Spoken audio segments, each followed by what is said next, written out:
CMA Inter group 1 paper 6 ആയിട്ടുള്ള law and എത്തിക്സിന്റെ negotiable instrument act 1881 ആണ് നമ്മൾ ഡിസ്കസ് ചെയ്തുകൊണ്ടിരുന്നത്. അതിൽ 4th പാർട്ട് വീഡിയോയാണിത്. ഫസ്റ്റ് 3 പാർട്സ് കാണാത്ത ആളുകളുണ്ട് എങ്കിൽ ഒന്നെങ്കിൽ ചാനലിൽ കയറി നോക്കുക, അല്ലെങ്കിൽ നമ്മുടെ ഡിസ്ക്രിപ്ഷനിൽ ഞാൻ ലിങ്ക് ഞാൻ ഡിസ്ക്രിപ്ഷനിൽ മെൻഷൻ ചെയ്യാം. അപ്പോൾ ഈ വീഡിയോയിൽ നമ്മൾ നോക്കാൻ പോകുന്നത് rights and liabilities of partners തൊട്ടാണ്. അതിൽ ആദ്യമേ തന്നെ parties to note bill and cheque ആണ് പറഞ്ഞിരിക്കുന്നത്. അതിൽ ഇത്രേ പറഞ്ഞിട്ടുള്ളൂ. ആക്ടിന്റെ ചാപ്റ്റർ 3 ഒരു നോട്ട്സിന്റെ അല്ലെങ്കിൽ ബില്ലിന്റെ ചെക്കിന്റെ അകത്ത് ഉൾപ്പെടുന്ന പാർട്ടീസിനെ കുറിച്ച് പറഞ്ഞിരിക്കുന്നത്. ദെൻ നെക്സ്റ്റ് പറഞ്ഞിരിക്കുന്നത് കപ്പാസിറ്റി ആണ്. അതിൽ പറയുന്നത് സെക്ഷൻ 26 ആണ് കപ്പാസിറ്റിയെ കുറിച്ച് പറഞ്ഞിരിക്കുന്നത്. അതിൽ തന്നെ പറഞ്ഞിരിക്കുന്നത് വെച്ച് കഴിഞ്ഞിട്ടുണ്ടെങ്കിൽ ഒരു drawing, acceptance, endorsement, delivery, negotiation എല്ലാം ചെയ്യാൻ പറ്റുന്ന ഏതൊരു വ്യക്തിക്കും ഒരു കോൺട്രാക്ട് ഒരു കോൺട്രാക്റ്റിംഗ് മേ ബി ബിഡ് എന്ന് വെച്ച് കഴിഞ്ഞിട്ടുണ്ടെങ്കിൽ ഈ പറയുന്ന ഒരു കോൺട്രാക്റ്റിൽ ഏർപ്പെടാനുള്ള കേപ്പബിലിറ്റി ഉണ്ട്. അത് ഒരു മൈനർ ആണ് എങ്കിൽ അയാൾക്ക് ബാക്കിയുള്ള ആളുകളെ എല്ലാം ഈ പറയുന്ന ഒരു കോൺട്രാക്റ്റിലേക്ക് അല്ലെങ്കിൽ ഒരു ഇൻസ്ട്രുമെന്റിന്റെ ഡ്രോ ചെയ്യുന്നതിനോ ഇൻഡോസ് ചെയ്യുന്നതിനോ ഡെലിവറി ആൻഡ് നെഗോഷിയേറ്റിൽ പങ്കെടുപ്പിക്കാൻ വേണ്ടി പറ്റും. അയാൾക്ക് ഈ മൈനറിന് സ്വന്തമായിട്ട് ചെയ്യാൻ വേണ്ടി പറ്റത്തില്ല.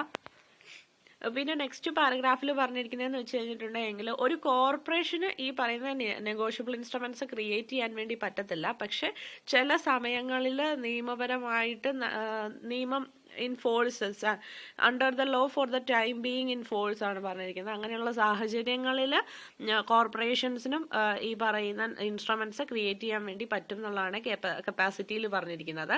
ദെൻ നെക്സ്റ്റ് പറയുന്നത് ഏജൻസിയാണ്. അതിൽ ആദ്യമേ തന്നെ പറഞ്ഞിരിക്കുന്നത് ഏജൻസിനെ കുറിച്ച് പറഞ്ഞിരിക്കുന്ന സെക്ഷൻ 27 അതിൽ പറയുന്നതെന്ന് വെച്ച് കഴിഞ്ഞിട്ടുണ്ടെങ്കിൽ ഈ പറയുന്ന ഒരു ബിഡിങ്ങിൽ പങ്കെടുക്കാൻ അല്ലെങ്കിൽ ഒരു ഇൻസ്ട്രുമെന്റ് ക്രിയേറ്റ് ചെയ്യുമ്പോൾ അതിലൊരു പാർട്ടി ആയിട്ട് നിൽക്കാൻ കേപ്പബിൾ ആയിട്ടുള്ള ഏതൊരു വ്യക്തിയും അയാളുടെ പേര് ഉപയോഗിച്ച് ആക്ട് ചെയ്യുന്ന ഒരു ഏജന്റിനെ പോലെയാണെന്നാണ് പറഞ്ഞിരിക്കുന്നത്. ഒരു അതോറൈസ്ഡ് ഏജന്റിനെ പോലെയാണ് ആ ഇൻസ്ട്രുമെന്റിനെ ഈ പറയുന്ന വ്യക്തി എന്നുള്ളതാണ് ആദ്യമത്തെ സെന്റൻസിൽ തന്നെ പറഞ്ഞിരിക്കുന്നത്. പക്ഷെ ഒരു വ്യക്തിക്ക് ഒരു ബിസിനസ് നടത്താനോ അല്ലെങ്കിൽ ഒരു ഡെപ്റ്റ് റിസീവ് ചെയ്യാനും ഡിസ്ചാർജ് ചെയ്യാനും ഉള്ള കഴിവുണ്ട് എന്നുള്ളത് കൊണ്ട്, അത് അങ്ങനെ ഒരു ജനറൽ അതോറിറ്റി ഉണ്ട് എന്നതുകൊണ്ട് അയാൾക്ക് ഈ പറയുന്ന ഒരു ഒരു ബിൽ ഓഫ് എക്സ്ചേഞ്ചിലോ അല്ലെങ്കിൽ ഒരു നമ്മൾ ഈ പറയുന്ന ഏതെങ്കിലും ഒരു ഇൻസ്ട്രുമെന്റ് ക്രിയേറ്റ് ചെയ്യാൻ വേണ്ടിയുള്ള ഒരു അധികാരമുണ്ടെന്നും പറയുന്നില്ല. അത്രയാണ് ഏജൻസിക്കകത്ത് പറഞ്ഞിരിക്കുന്നത്. ദെൻ നെക്സ്റ്റ് പറയുന്നത് ലയബിലിറ്റി ഓഫ് ഏജന്റ് ആണ് പറഞ്ഞിരിക്കുന്നത്. ലയബിലിറ്റി ഓഫ് ഏജന്റിൽ പറഞ്ഞിരിക്കുന്നതെന്ന് വെച്ച് കഴിഞ്ഞിട്ടുണ്ടെങ്കിൽ ഒരു ഏജന്റ് സ്വന്തമായിട്ട് തന്നെ അയാൾ ആ പ്രോമിസറി നോട്ടിലോ ബിൽ ഓഫ് എക്സ്ചേഞ്ചിലോ അല്ലെങ്കിൽ ചെക്കിലോ സൈൻ ചെയ്യണം. അതായത് വരുന്ന ലയബിലിറ്റി എന്തോരമാണ് എന്നുള്ളത് അറിഞ്ഞുകൊണ്ട് തന്നെ അയാൾ സൈൻ ചെയ്യുകയാണ് എങ്കിൽ അതിൻ്റെ അകത്ത് ലയബിലിറ്റി ഒരു പ്രിൻസിപ്പളിനുള്ളതുപോലെ തന്നെ ലയബിലിറ്റി ഈ ഇൻസ്ട്രുമെന്റിന്റെ പേരിൽ ഏജന്റിനും ഉണ്ടാവും. എന്നാൽ പ്രിൻസിപ്പളാണ് പേയ്മെന്റ് നടത്തുന്നത് എന്ന് വിചാരിച്ചാണ്, അതായത് തനിക്ക് ലയബിലിറ്റി ഒന്നും വരുന്നില്ല എന്ന് വിചാരിച്ചിട്ടാണ് ഈ ഏജന്റ് ഇൻസ്ട്രുമെന്റ് സൈൻ ചെയ്യുന്നത് എങ്കിൽ അയാൾക്ക് ഇതിൻ്റെ അകത്ത് ലയബിലിറ്റി വരുന്നില്ല എന്നുള്ളതാണ് ലയബിലിറ്റി ഓഫ് ഏജന്റിന്റെ അകത്ത് പറഞ്ഞിരിക്കുന്നത്. നെക്സ്റ്റ് പറയുന്നത് ലയബിലിറ്റി ഓഫ് റെപ്രസെന്റേറ്റീവ് ആണ് പറയുന്നത്. അതെന്ന് പറഞ്ഞു കഴിഞ്ഞിട്ടുണ്ടെങ്കിൽ ഒരു ലീഗൽ റെപ്രസെന്റേറ്റീവ്, മരിച്ചുപോയ ഒരു വ്യക്തിയുടെ ലീഗൽ റെപ്രസെന്റേറ്റീവിന്റെ ലയബിലിറ്റീസ് ആണ് പറഞ്ഞിരിക്കുന്നത്. ഈ പറയുന്ന ലീഗൽ റെപ്രസെന്റേറ്റീവ് അല്ലെങ്കിൽ റെപ്രസെന്റേറ്റീവ് ആയിട്ടുള്ള ഒരു വ്യക്തി കൃത്യമായിട്ട് മെൻഷൻ ചെയ്യുകയാണ് എന്ന് വെച്ച് കഴിഞ്ഞിട്ടുണ്ടെങ്കിൽ അയാളുടെ ലയബിലിറ്റി ലിമിറ്റ് മെൻഷൻ ചെയ്യാതെയാണ് കോൺട്രാക്റ്റിൽ എൻ്റർ ചെയ്യുന്നത് എങ്കിൽ ആ കോൺട്രാക്റ്റിൽ അതിൻ്റെ അല്ലെങ്കിൽ ഈ ഇൻസ്ട്രുമെന്റിന്റെ ഓണറിന് എത്രമാത്രം ലയബിലിറ്റി ഉണ്ടോ അല്ലെങ്കിൽ ആ ഡിസീസ്ഡ് ആയിട്ടുള്ള ആൾക്ക് എത്രമാത്രം ലയബിലിറ്റി ഉണ്ടോ അതുപോലെ തന്നെ ലയബിലിറ്റി റെപ്രസെന്റേറ്റീവിനും ഉണ്ടാവുമെന്നാണ് പറഞ്ഞിരിക്കുന്നത്. ദെൻ നെക്സ്റ്റ് പറയുന്നത് ലയബിലിറ്റി ഓഫ് ഡ്രോവർ ആണ് പറഞ്ഞിരിക്കുന്നത്. അതിൽ നമുക്ക് നോക്കുകയാണെങ്കിൽ പറയുന്നതെന്ന് വെച്ച് കഴിഞ്ഞിട്ടുണ്ടെങ്കിൽ ഒരു ബിൽ ഓഫ് എക്സ്ചേഞ്ചോ ചെക്കോ ഒരു ഡ്രോ ചെയ്യുകയാണ് എങ്കിൽ അത് ഡിസോണർ ആവുന്ന സാഹചര്യങ്ങളിൽ ഡിസോണർ ആയ നോട്ടീസ് ഡ്രോവർക്ക് കൊടുക്കുകയാണ് എങ്കിൽ അത് നോക്കി അത് വെച്ചിട്ടുള്ള കോമ്പൻസേഷൻ ഡ്രോവർ പ്രൊവൈഡ് ചെയ്യണമെന്നുള്ളതാണ് ലയബിലിറ്റി ഓഫ് ഡ്രോവറിൽ പറഞ്ഞിരിക്കുന്നത്. ദെൻ നെക്സ്റ്റ് പറഞ്ഞിരിക്കുന്നത് liability of the drawee of cheque ആണ് പറയുന്നത്. അതെന്ന് വെച്ച് കഴിഞ്ഞിട്ടുണ്ടെങ്കിൽ ചെക്ക് ഡ്രോ ചെയ്യുന്ന അല്ലെങ്കിൽ ചെക്ക് റിസീവ് ചെയ്യുന്ന ഒരു ഡ്രോയുടെ ലയബിലിറ്റി ആണ് പറഞ്ഞിരിക്കുന്നത്.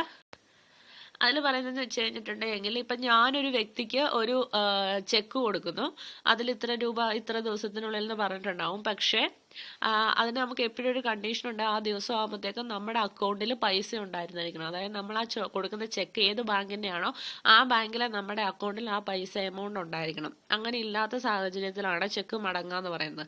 അങ്ങനെ വന്നു കഴിഞ്ഞിട്ടുണ്ടെങ്കിൽ ഈ പറയുന്ന ഡ്രോവർ, അതായത് ഞാൻ ഈ ആർക്കാണോ ചെക്ക് കൊടുത്ത ആ വ്യക്തിക്ക് എന്തെങ്കിലും ഡാമേജ് ഉണ്ടായെങ്കിൽ അതിൻ്റെ നഷ്ടം സഹിതം നികത്തി ഫുൾ എമൗണ്ട് കൊടുക്കണം എന്നുള്ളതാണ് ലയബിലിറ്റി വരുന്നത്. ദെൻ നെക്സ്റ്റ് പറഞ്ഞിരിക്കുന്നത് liability of maker of note and acceptor of ബില്ലാണ് പറഞ്ഞിരിക്കുന്നത്. എന്ന് വെച്ച് കഴിഞ്ഞിട്ടുണ്ടെങ്കിൽ നോട്ട് മേക്ക് ചെയ്യുന്ന ആളുകൾക്ക് അല്ലെങ്കിൽ ബില്ല് അക്സെപ്റ്റ് ചെയ്യുന്ന ആളുകളുടെ ലയബിലിറ്റിയാണ് പറഞ്ഞിരിക്കുന്നത്.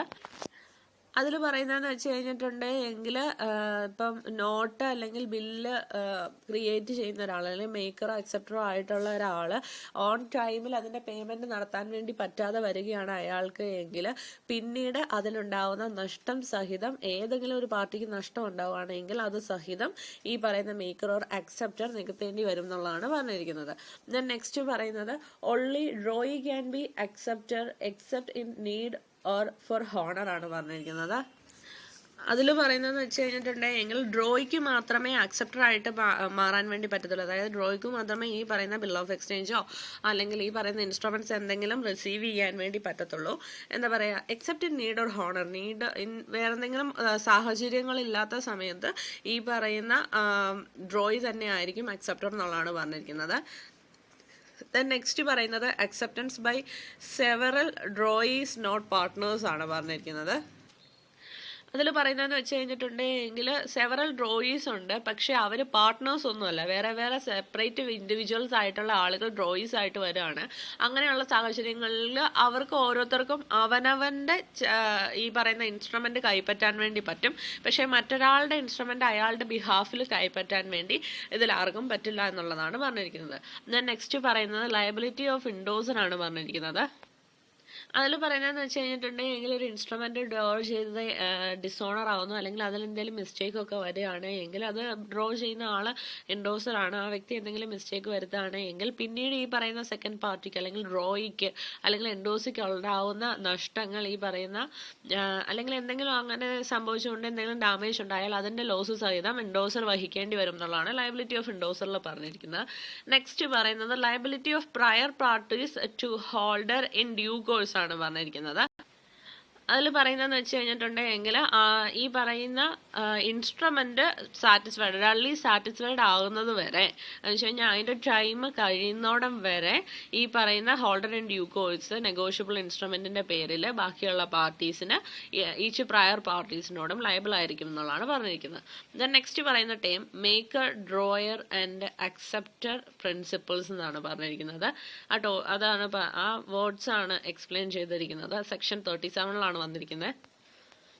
അതിൽ പറഞ്ഞിരിക്കുന്നതെന്ന് വെച്ച് കഴിഞ്ഞിട്ടുണ്ടെങ്കിൽ ഒരു പ്രോമിസറി നോട്ടിന്റെ മേക്കർ അല്ലെങ്കിൽ ഒരു ചെക്കിന്റെ മേക്കർ അല്ലെങ്കിൽ ബിൽ ഓഫ് എക്സ്ചേഞ്ചിന്റെ ഡ്രോയർ അല്ലെങ്കിൽ അക്സെപ്റ്റർ ആയിട്ട് മാറുന്ന വ്യക്തികൾ എന്ന് പറഞ്ഞു കഴിഞ്ഞിട്ടുണ്ടെങ്കിൽ അവര് എന്താ പറയാ നമ്മളൊരു ഡെപ്റ്റർ എന്നൊക്കെ പറയില്ലേ, അയാളുടെ പോലെ തന്നെ ലയബിൾ ആയിരിക്കും എന്നുള്ളതാണ് പറഞ്ഞിരിക്കുന്നത്.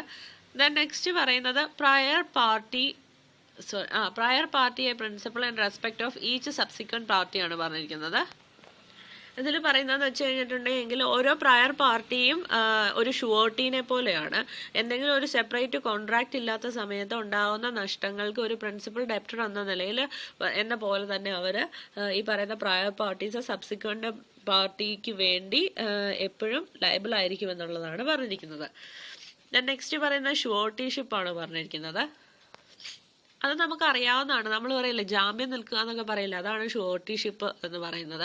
എന്ന് വെച്ച് കഴിഞ്ഞിട്ടുണ്ടെങ്കിൽ നമ്മളിപ്പോൾ പേ ചെയ്ത് ഞാനൊരു ബില്ല് ഡ്രോ ചെയ്യാണ്, അതിൽ ഞാൻ ഇത്ര രൂപ പേ ചെയ്യാന്ന് കൊടുത്തിട്ടുണ്ട്, എന്നിട്ട് അതിന് എനിക്കൊരു ഷുവർട്ടി നിൽക്കുകയാണ്. എന്ന് വെച്ച് കഴിഞ്ഞിട്ടുണ്ടെങ്കിൽ ഈ പറയുന്ന ആള് പേ ചെയ്തില്ലെങ്കിൽ ഞാൻ പേ ചെയ്തോളാം എന്ന് പറഞ്ഞിട്ട് എൻ്റെ ഒരു ഫ്രണ്ട് എനിക്ക് ജാമ്യം നിൽക്കുന്നത് അല്ലെങ്കിൽ എനിക്ക് ഷുവർട്ടി നിൽക്കുന്നതിനാണ് ഷുവർട്ടിഷിപ്പ് എന്ന് പറയുന്നത്.